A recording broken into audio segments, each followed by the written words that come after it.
Okay, let's dive in. We're unpacking Honda's vision for the future of getting around cities, looking closely at what they rolled out at the Japan Mobility Show. Mm-hmm. Our sources give us this really detailed look at how they're thinking about, urban congestion. Right. It's a huge issue. Exactly. So Yeah. our mission today is pretty clear. Figure out what Honda thinks city travel needs to become. It seems like they're moving away from, well, big cars towards these smaller, dedicated things. Yeah. Specialized solution. We're going to cover quite a range from these almost toy-like concepts for commuters, all the way to some pretty serious delivery vehicles that are actually, scheduled for production. And what's really fascinating, I think, is that dual approach you mentioned. Honda's tackling two really distinct but massive problems at the same time. Okay. You've got the individual commuter just trying to solve that last mile headache getting from the subway stop to the office, right? Yeah, that final stretch. And then you've got the massive logistics companies, think Amazon, FedEx, trying to figure out how to deliver millions of packages efficiently in these super crowded city centers. Two very different needs. Totally different.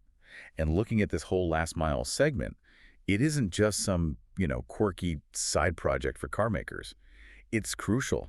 Our sources really hammer this home city traffic isn't going away, and big vehicles just aren't practical or economical for that final, often messy part of the journey. That last mile idea is definitely key here. For us, that usually means, what, maybe the final 3, maybe 5 miles? Yeah. That distance that's, too short for a cab, maybe too long to walk comfortably. That's right, if the weather's bad or you're carrying stuff. Right. And often blocked by regulations or just, narrow streets. If Honda's concepts are anything to go by, that part of the trip is set to get a lot smaller, Yeah. simpler, and, yeah, kind of cute, actually. Definitely cute in one case. So we kind of have to start with the more theoretical side of things. Mm-hmm. The Honda Micro EV concept, Mhm. our sources called it arguably the most adorable concept there. A commuter's delight. It does look pretty charming. Tiny little thing. It's a tiny electric two-seater, and its main purpose, what they say it's for, is super specific. Right. Helping city commuters finish that last bit of their trip after they get off the main transport, subway, train, bus, whatever. So it meets you where the big transit stops. Exactly. Mobility designed for that handoff point. It's a really appealing picture, isn't it? Yeah. But we need to be clear about its status right now. This is really important for understanding Honda's whole strategy here. Okay, what's the reality check? Well, the sources are definite on this. Yeah. It is purely a concept vehicle at this stage. Shintaro Sato, the designer from Honda's e-mobility design studio, he specifically called it a design study. Design study, okay. And there's this tension, right? Honda's being very specific. No current plans to put the micromobility EV into production. See, that's the bit that makes this whole thing so interesting for a deep dive. Why put all this effort, R&D time, into something you say you're not actually going to build? Right. But if you dig into the expert analysis, you start to see the strategy underneath. Uh-huh. This micro EV, it's not just some random one-off idea. It's an iteration. Yeah. Comes directly after the CI MEV EV concept. Remember that one? Honda showed it off 2 years before. Oh, right. I do remember that. So they keep circling back to this same tiny format. That persistence is the key thing. That's the strategic clue we need to look at.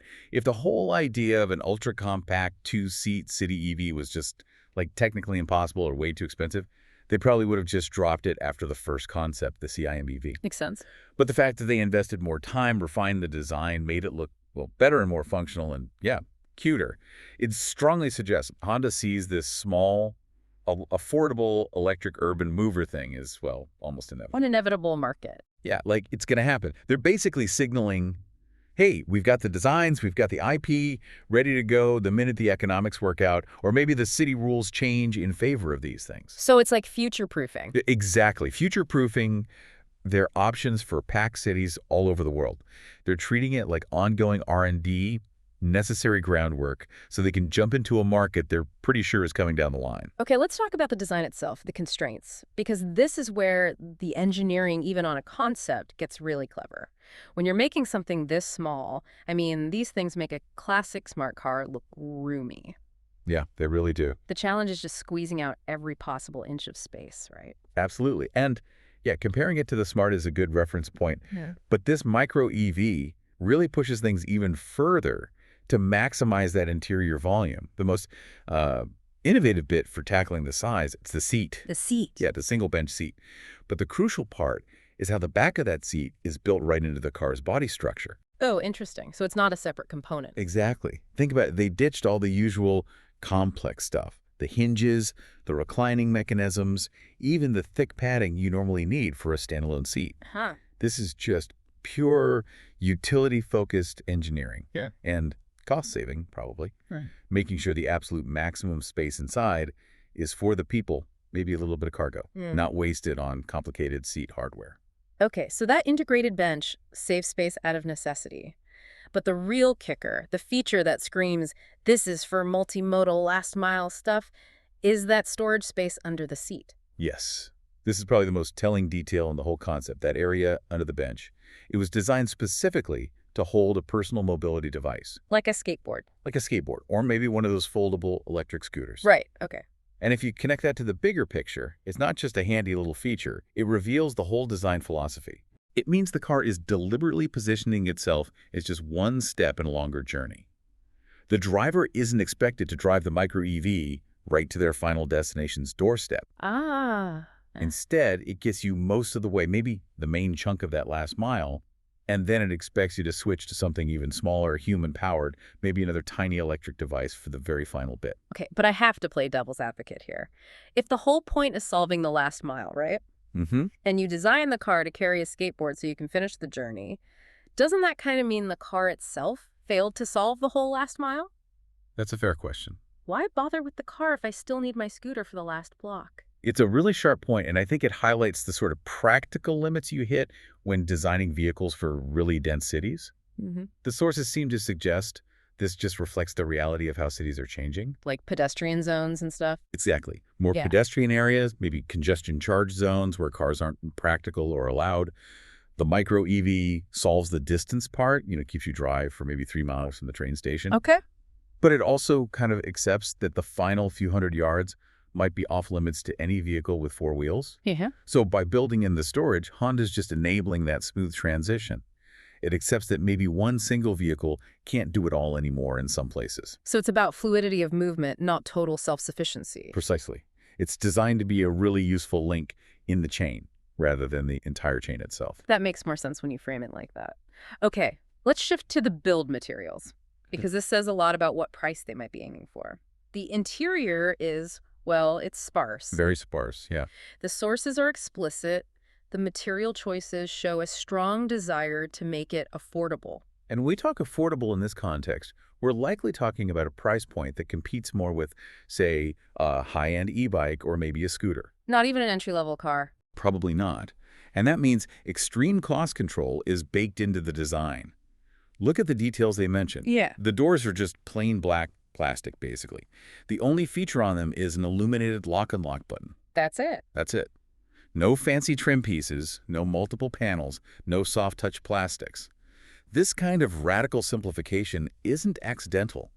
It's a deliberate choice to cut down the number of parts, simplify manufacturing. And slash the final price tag. Exactly. For this kind of vehicle to work, it absolutely has to be cheap enough to be a real alternative to just using public transport or ride-sharing every day. Okay, so minimal materials. What about the tech interface? That's also pretty unusual. No traditional steering wheel. Right. It uses a yoke, like you see in some aircraft or, concept cars. And this yoke is designed specifically to hold a smartphone. Yeah, that's the core idea. Yeah. The integration here is where this design study gets really interesting conceptually. Yeah. Your phone basically acts as the car's brain and main info source. But, and this is a crucial distinction, the source material makes the screen that runs across the dashboard displays info from the phone, like your navigation directions or maybe battery level. Right. But it does not mirror your phone's actual screen. Hold on. Why is that distinction not mirroring so important? That seems kind of backward, doesn't it?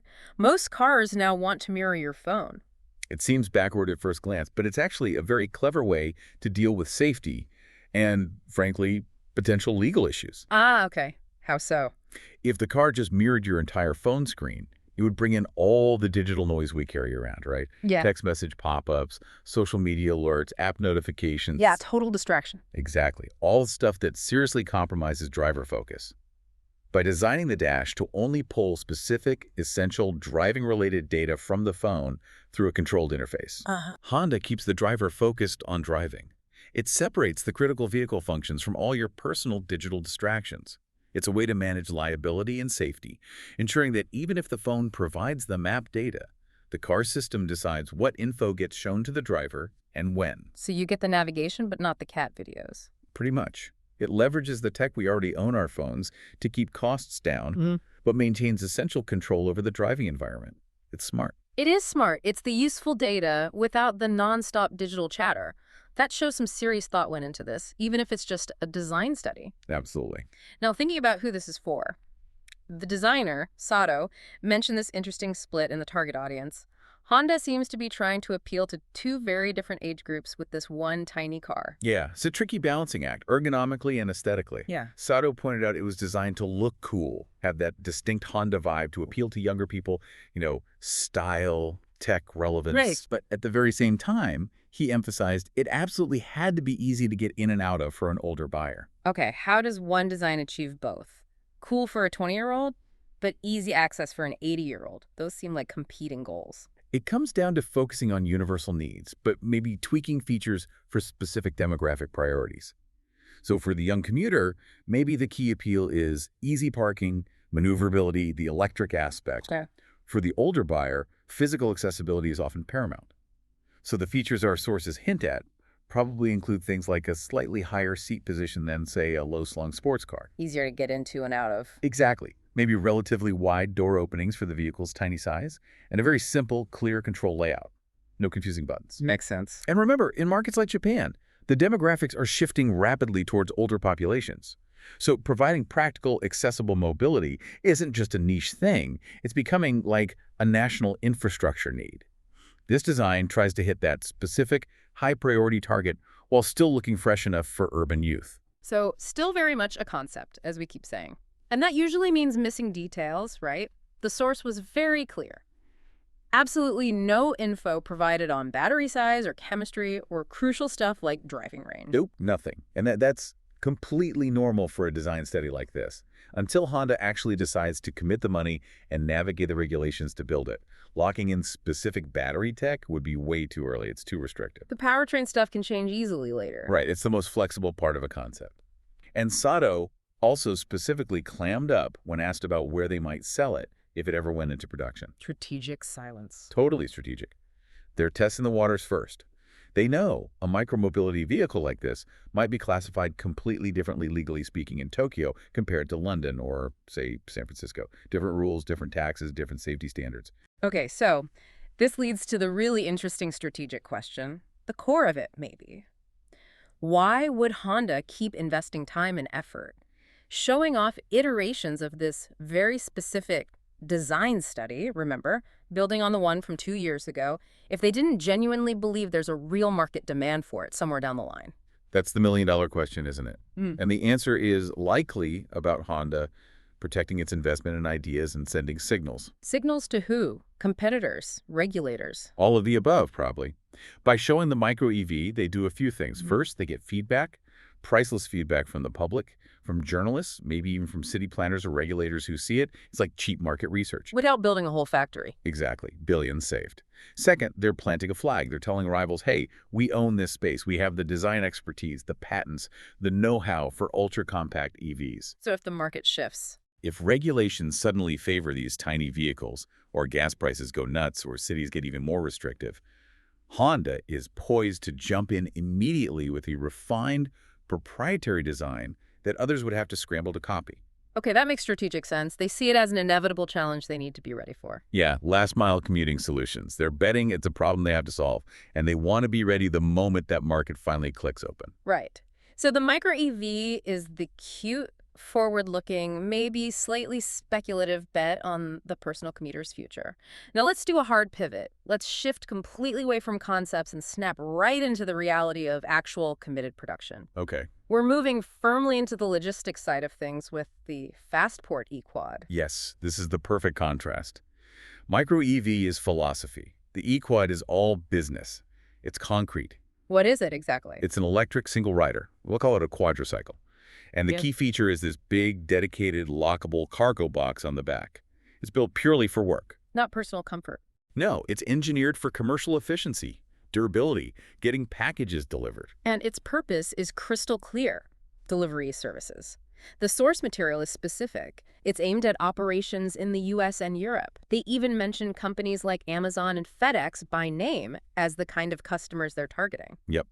This isn't about you or me getting around town. This is about solving that last-mile delivery problem for the giant e-commerce players and logistics companies. Turning the problem into an immediate business opportunity for Honda. Absolutely. The eQuad is designed to hit some major pain points for those companies. Think about traditional delivery vans. Big, clunky, hard to park. Exactly. Often diesel, heavy on emissions, expensive to run in cities, and a nightmare to navigate down narrow European streets or dense American downtown cores. Right. The eQuad, being this narrow, single-rider electric platform, is way more maneuverable. It drastically cuts fuel and maintenance costs. And crucially, it often falls into a different vehicle category legally. Okay, let's pause on that. That regulatory classification seems really important. Since this one is heading to production, we should probably clarify what quadricycle actually means, because that term seems to underpin the whole business case for the eQuad, right? Excellent point. Yeah, quadricycle is a formal vehicle classification used pretty widely across Europe, and it's becoming more recognized or has equivalents in the US too. Basically, it defines a four-wheel vehicle that isn't classified as a full passenger car. Why does that matter so much? It's huge, because quadricycles typically have lower limits on things like weight and top speed. But the big one for manufacturers, they often get to bypass the really strict and really expensive crash testing and safety regulations that apply to normal cars. Ah, so it's cheaper and faster to get them on the road. Significantly cheaper and faster to develop and certify. It's almost like a regulatory shortcut to getting affordable electric delivery vehicles into fleets quickly. That certainty around the eQuad is what's so striking, isn't it? Especially when you put it next to the maybe someday status of the micro EV. They've already built prototypes. Right, at Honda's big assembly complex in Ohio. And mass production is specifically scheduled for the summer of 2026. That's not a concept sketch. That's like actual capital investment and factory planning. That production certainty is key. And the location-building prototypes in Ohio, that's a really strong, aggressive, strategic move, aimed squarely at the North American commercial market. Not just building them in Japan. Exactly, building them stateside. Even the prototypes sends a direct message to the big players like Amazon, FedEx, UPS over here. We're building this for you, for your roads, your infrastructure, your regulations. Okay, let's dig into that Ohio location a bit more. What else does building these prototypes in the U.S. signal about Honda's strategy? Well, beyond just being geographically closer to major customers, it signals a few critical things. First, think about the supply chain and labor. It lets Honda work directly with U.S.-based suppliers. And it makes customization easier. Fleet buyers like Amazon always want specific tweaks. Right, bespoke setups. Yeah. Second, it's about market testing and validation. They can test the vehicle against U.S.-specific road conditions, weather, and importantly, evolving U.S. regulations right from the start. Get ahead of any issues. Precisely. Third, there's the economic angle. Manufacturing locally can help avoid potential import tariffs.